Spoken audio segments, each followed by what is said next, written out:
আজিম বলছি, আমি আপনাদেরকে শোনাবো কবর কবিতা। এইখানে তোর দাদির কবর, ডালিম গাছের তলে 30 বছর ভিজিয়ে রেখেছি দুই নয়নের জলে। এতটুকু তার ঘরে এনেছিল সোনার মতো মুখ, পুতুলের দিয়ে ভেঙে গেল বলে কেটে ভেসাই তবু। এখানে ওখানে ঘুরিয়ে ফিরিয়া ভেঙে হইতাম সারা বাড়ি ভরি এত সোনা মোর ছড়াইয়ে দিল কারা।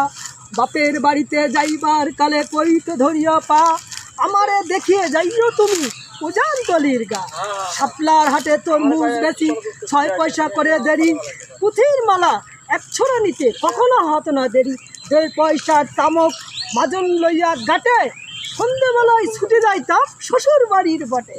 হেসো না শোনো দাদু, দাদু যে আমায় কত খুশি দেখতি যদি চেয়ে, নতুনের এনে কইতো আসিয়া এতদিন পরে এলে আমার ছাড়িয়া এত ব্যথা যার কেমন করিয়া হায়।